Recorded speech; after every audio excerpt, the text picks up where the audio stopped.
California sun painted golden streaks across the polished hoods of luxury vehicles in the Beverly Hills dealership showroom. Through the floor-to-ceiling windows, Jon Jones's reflection mingled with the metallic shine of a midnight black Lamborghini Urus. Fresh from his morning training session, his athletic frame was clad in Under Armour compression wear and track pants, comfortable attire that seemed at odds with the dealership's opulent surroundings. The showroom hummed with the subtle whispers of climate control and the distant murmur of sales conversations. Jones ran his fingertips along the Urus's carbon fiber trim, appreciating the craftsmanship while mentally reviewing the latest performance reports he'd received from his investment team. The dealership's acquisition had been finalized just weeks ago, though he'd chosen to delay the announcement, preferring to understand the business from the ground up first.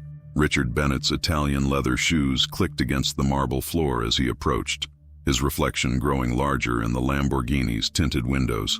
The newly appointed general manager, fresh from his success at a Chicago dealership, adjusted his Brioni tie, a habit that had become more frequent since his arrival in Beverly Hills. "Sir," Bennett's voice carried the practiced smoothness of decades in luxury sales, though an undercurrent of dismissal tainted his tone. "I'm afraid this area is reserved for serious buyers. Perhaps I can direct you to our pre-owned section?" His smile didn't reach his eyes, which had already cataloged Jones's attire and drawn their conclusions.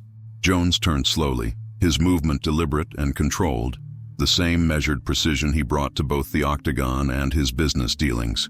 "I'm actually interested in the Urus," he said, maintaining eye contact with Bennett. "Would you mind walking me through the performance specifications?" Bennett's smile tightened. "Sir, this vehicle starts at $230,000. We typically require proof of financing before beginning any serious discussions." He gestured toward the door. "There's a Honda dealership just a few blocks down that might be more suitable." The air conditioning seemed to blow colder as Jones observed Bennett's practiced condescension. From across the showroom, a young Asian-American sales associate, her nameplate reading Sarah Chen, watched the interaction with visible discomfort, her tablet clutched against her chest.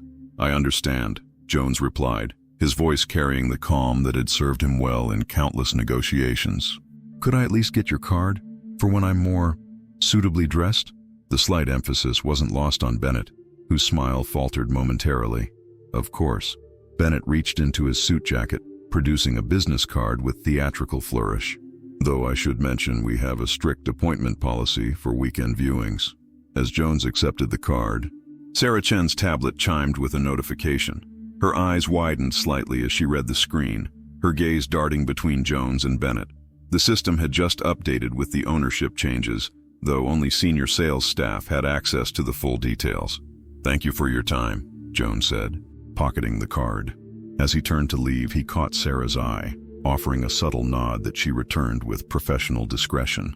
The exchange wasn't lost on Bennett, whose expression sharpened with disapproval. Outside, Jones paused on the sidewalk, Beverly Hills traffic flowing past in an endless parade of luxury and aspiration. He pulled out his phone, typing a quick message to his financial team. "Hold the announcement. I need a few days to understand our ground-level operations." Behind him, through the showroom windows, Bennett was already engaged in animated conversation with Sarah, his gestures suggesting a reprimand for acknowledging an unsuitable potential customer. The sun continued its climb over Beverly Hills, its light catching the dealership's chrome and glass facade. Inside, beneath the surface of luxury and exclusivity, the real story was just beginning to unfold, a story about assumptions, dignity, and the quiet power of allowing people to reveal their true character through their actions. The following week unfolded like a careful chess match across the dealership's polished floors. Jon Jones, now dressed in business casual attire that walked the line between customer and consultant, made strategic appearances throughout different times of the day. He positioned himself as a market researcher, clipboard in hand, observing the ebb and flow of customer interactions from the dealership's second-floor coffee lounge. Sarah Chen's desk offered the perfect vantage point for his observations. She handled each customer with the same measured professionalism, from the tech entrepreneur who arrived in a Tesla to the elderly woman looking to replace her decade-old Mercedes. Jones noted how her sales numbers, despite being consistently strong, hadn't translated into the promotional opportunities her performance deserved. "Ms. Chen," Bennett's voice carried across the showroom one Tuesday morning, A word about your approach with the Martinez family? He stood by his office door, his posture suggesting the conversation wouldn't be congratulatory. Jones watched as Sarah straightened her blazer, a subtle gesture of armor gathering, before walking to Bennett's office. Through the glass walls, Jones could read the situation in their body language. Bennett's gesturing toward the Hispanic family who had just left with a new BMW purchase agreement, Sarah's third sale of the week. But instead of praise, Bennett's expression carried the same dismissive energy he'd shown Jones days earlier. Later that afternoon, Jones found himself sharing the coffee station with Sarah. "Tough conversation this morning?" he asked, keeping his tone casual as he stirred his Americano. Sarah measured her response, adding a precise amount of cream to her cup. "Mr. Bennett has specific ideas about customer demographics and price points." She paused, choosing her words carefully. "He prefers we focus our premium vehicles on certain types of buyers. And you disagree? I believe luxury is about the experience, not assumptions." She met his eyes briefly. "My numbers support that approach, even if management doesn't." The conversation was interrupted by a commotion from the showroom floor. A group of young tech entrepreneurs dressed in hoodies and sneakers that probably cost more than Bennett's suit were being politely but firmly directed toward the door. Jones recognized the lead figure, a prominent venture capitalist whose net worth exceeded the dealership's annual revenue. "Third time this week," Sarah murmured, watching the scene unfold. "We've lost 4 high-value sales because of similar judgments." Jones nodded, making a note on his tablet. "How long have you been here, Ms. Chen?" 5 years. Started as a receptionist, worked my way up to sales. Though lately," she trailed off, her attention caught by Bennett's approaching figure. "Sarah, while you're taking your extended coffee break, Mr. Williams has been waiting to discuss the AMG GT. Bennett's tone carried a sharp edge. "Unless you're too busy with your market research consultant?" Jones watched the interaction with interest, noting how Sarah maintained her professional composure despite the clear provocation. "Actually," she replied, gathering her materials, "Mr. Williams specifically requested me because his brother purchased through me last month. The referral is in my morning report, which I believe you have." Bennett's momentary silence spoke volumes. "Just handle it appropriately this time. Remember our discussion about managing client expectations." As Sarah left, Jones lingered by the coffee station, observing Bennett's rigid posture as he watched her descend to the showroom floor. The manager's phone buzzed. Another notification about missed targets and declining customer satisfaction scores that had begun shortly after his arrival from Chicago. Jones pulled out his own phone, sending a message to his team. "Need full performance metrics for the past 6 months. Focus on customer demographics, sale completions and turndowns. Also, get me Sarah Chen's complete file." The afternoon light filtered through the showroom's giant windows, creating patterns across the vehicles below. From his vantage point, Jones watched as Sarah guided Mr. Williams through the features of the AMG GT, her genuine enthusiasm for the vehicle matching her client's growing interest. In the reflection of a nearby Bentley's window, Bennett stood in his office, phone pressed to his ear, gesturing in what appeared to be an increasingly tense conversation about the dealership's recent performance metrics. The pieces were falling into place, creating a clear picture of systemic issues that went beyond simple prejudice. It was time to prepare for the next phase of his plan. The monthly staff meeting was only 2 days away, and Jones had every intention of making it memorable. The morning of the monthly staff meeting dawned with the kind of clarity unique to Southern California winters. The dealership's conference room, situated on the 3rd floor, offered a panoramic view of Beverly Hills that seemed to emphasize the stakes of what was about to unfold. Staff members filtered in, carrying tablets and coffee cups, their conversations a low murmur of sales targets and quarter-end projections. Bennett stood at the head of the conference table, his confidence evident in the way he arranged his presentation materials. The past week's tensions had left their mark, subtle creases in his otherwise impeccable suit, a slightly loosened tie that he kept adjusting. Sarah Chen sat near the middle of the table, her sales reports arranged with characteristic precision, a small stack of customer testimonials beside them. "Before we begin our regular agenda," Bennett announced, his voice carrying the authority of someone unaccustomed to interruption, "I want to address our shifting market strategy. Some of our sales approaches need refinement." The door opened. Jon Jones entered, now dressed in a tailored charcoal Tom Ford suit that spoke of both wealth and power. Behind him, two individuals in business attire carried portfolios bearing the logos of prominent investment firms. The room's atmosphere shifted immediately. A collective intake of breath as recognition dawned on various faces. Bennett's expression flickered, confusion, then dismissal, then the first hints of understanding as Jones took his position at the opposite end of the conference table. "Please, Mr. Bennett," Jones said, his voice carrying the same calm it had during their first encounter. "Continue with your thoughts on market strategy. I'm particularly interested in hearing about these refinements." The silence that followed was deafening. Sarah Chen's eyes moved between Jones and Bennett, her earlier interactions with both men taking on new meaning. Bennett's hand moved to his tie again, the gesture now reading as protective rather than authoritative.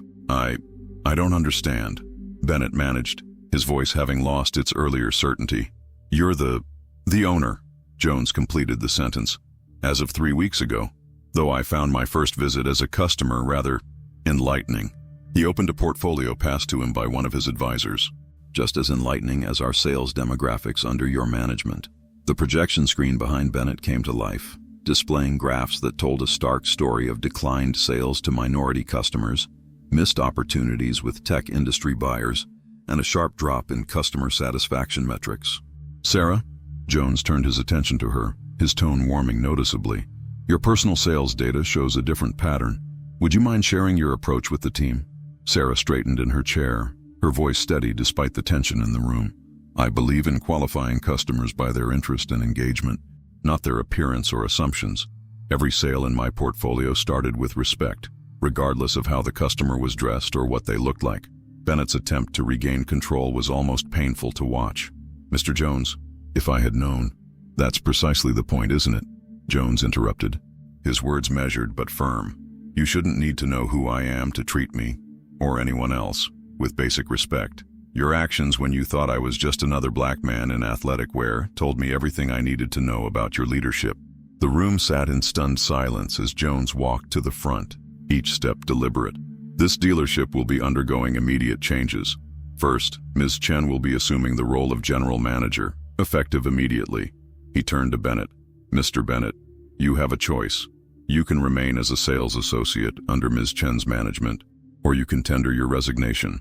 Either way, this dealership's culture of discrimination ends today." Bennett stood frozen, his carefully constructed world of assumptions and prejudices crumbling around him.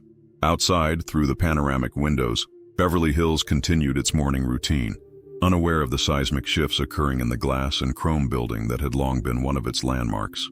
"This isn't just about one interaction," Jones continued, addressing the entire room. "This is about building a business that reflects the true diversity and dynamism of Los Angeles. The changes we implement here will become a model for every dealership in our network."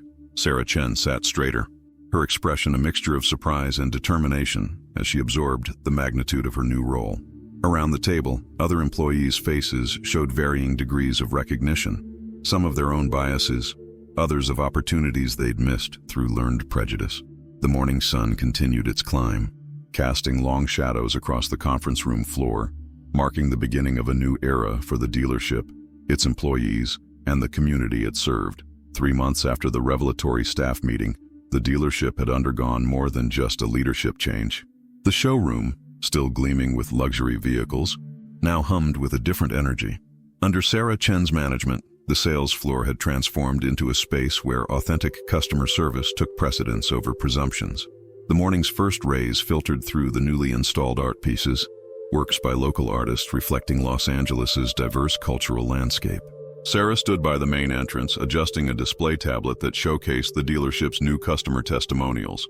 The screen flashed with images of satisfied clients, young tech entrepreneurs, athletes, traditional business executives, and families, all united by their experience of genuine respect and professional service. "Ms. Chen?" A familiar voice carried across the showroom. Richard Bennett, now dressed in a more modest suit, approached with a customer portfolio in hand. The past months had weathered him, but not in the way many had expected. The humbling experience had gradually stripped away layers of ingrained prejudice, revealing something more complex underneath. "The Martinez family is returning for their second purchase," he continued, his tone carrying none of its former condescension. "I've prepared the paperwork, but I think you should handle the final signatures." They specifically asked about you. Sarah accepted the folder, noting the meticulous preparation, a thoroughness that had made Bennett a valuable team member once he'd embraced the dealership's new culture. Thank you, Richard. How are you finding the new training program?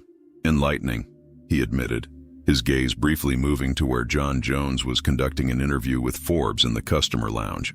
It's been educational, learning to unlearn. The backdrop of Jones's interview provided a fitting metaphor for the dealership's transformation. The Forbes journalist, a young South Asian woman in a sharp blazer, leaned forward with evident interest as Jones described his vision for changing the luxury car industry's culture. It's not just about selling cars, Jones's voice carried clearly across the space. It's about recognizing that excellence and luxury aren't confined to any one look or background. Our success these past months proves that dismantling prejudice isn't just ethically right, it's good business. Sarah watched as Bennett absorbed these words, noting how different he appeared from the man who had once dismissed Jones at the door. The customer satisfaction reports on her desk told the story. Bennett's sales numbers had initially dropped after his demotion, but had steadily climbed as he embraced the new approach, his years of experience now enhanced by genuine connection with clients. The Martinez family arrived, their teenage daughter proudly wearing a UCLA sweatshirt. She'd just been accepted on a full engineering scholarship. Bennett stepped forward instinctively, then paused, looking to Sarah for guidance. She nodded, encouraging him to join her in greeting them. "Welcome back to Jones Luxury Motors," they said in unison. The synchronized welcome drawing warm smiles from the family. Later that afternoon, as the California sun began its descent, Jones called a brief team meeting in the showroom. The Forbes journalist had left, but her presence had sparked something important, a recognition of their story's broader impact. Today's interview wasn't just about publicity, Jones began, standing among his employees rather than above them. It's about setting a new standard. Each of you has contributed to proving that change is possible, that we can transform not just a business, but the way we see and treat each other. His gaze met Bennett's, holding it with purpose. Some of you have had to confront uncomfortable truths about yourselves. That takes courage. But what takes even more courage is choosing to change, to grow, to become better than our prejudices. Sarah stepped forward, adding her perspective. Our sales numbers tell one story. We're up 40% from last quarter. But the real story is in our customer feedback. People feel seen here, respected. They're not just buying cars, they're becoming part of a community that values them. As the meeting concluded, Bennett approached Jones, their first direct conversation since the revelation 3 months ago. "Mr. Jones," he began, his voice carrying the weight of unspoken words. "I've been writing my experiences, documenting the process of confronting and changing my biases. If you think it could help other businesses," Jones studied the man before him, not the prejudiced manager he'd first encountered, but someone struggling toward better understanding. "Write it," he nodded. "Your story might help others recognize their own need for change." The showroom lights dimmed automatically as evening approached, casting long shadows across the luxury vehicles. Through the windows, Los Angeles traffic flowed endlessly, each passing car carrying its own story. Inside, among the gleaming machines that had once been symbols of exclusivity, a different story had unfolded, one of transformation, redemption, and the ongoing journey toward seeing people for who they truly are.